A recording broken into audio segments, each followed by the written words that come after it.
പ്രിയമുള്ളവരെ, ഇന്നും പതിവ് പോലെ രാവിലെ ഞാൻ കുറച്ച് വെള്ളം തിളപ്പിച്ച് ഏകദേശം 2 ലിറ്റർ വെള്ളം കൊള്ളുന്നൊരു ജഗ്ഗുണ്ട്, അതിനകത്ത് നിറയെ ഒഴിച്ചു വെച്ചു. എന്നിട്ട് ഞാനത് ജനലക്കരിയിൽ കൊണ്ടുവച്ചു. ഞാൻ നോക്കിയപ്പോൾ ജനലയിൽ ഒരു ലുങ്കി കിടക്കണമുണ്ട്. അതേ പിടിച്ച് ഞാൻ ഒറ്റ വലി കൊടുത്തു. അപ്പം ജഗ്ഗ് പൊത്തോന്നുമ്പോൾ താഴേക്ക് വീണു.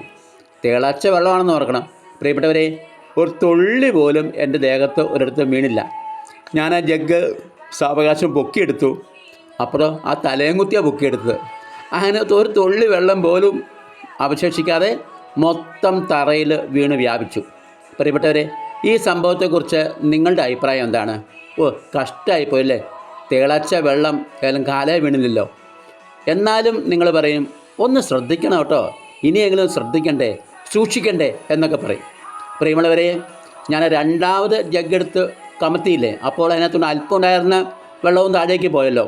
അപ്പോൾ പ്രിയപ്പെട്ടവരെ, അതിനകത്ത് ഒരു വലിയൊരു ചത്ത പഴുതാര കിടപ്പുണ്ടായിരുന്നു പ്രിയപ്പെട്ടവരെ. അപ്പോൾ ഞാനിങ്ങനെ എപ്പോഴും വെള്ളം കുടിക്കുന്നതുകൊണ്ട് ശ്രദ്ധിച്ചിരുന്നില്ല. ആ ജഗ്ഗിലേക്ക് ഒഴിച്ചെന്നേ ഉള്ളൂ. അപ്പോൾ പ്രിയമുള്ളവരെ, നമ്മൾ ഓരോ അത്യാഹിതങ്ങളെന്ന് കരുതുന്ന കാര്യങ്ങൾ നടക്കുമ്പോൾ നമ്മൾ കഷ്ടമെന്നോ സൂക്ഷിക്കേണ്ടതെന്നൊക്കെ പറയും. പക്ഷേ പ്രിയപ്പെട്ടവരെ, ഓരോ സംഭവത്തിന് പിന്നിലും ദൈവത്തിൻ്റെ കരങ്ങളുണ്ട്. ദൈവത്തിൻ്റെ സംരക്ഷണം ഇങ്ങനെയാണ്. നമുക്കെല്ലാത്തിലും നന്മ കാണാം. So B positive. May God bless you. Thank you.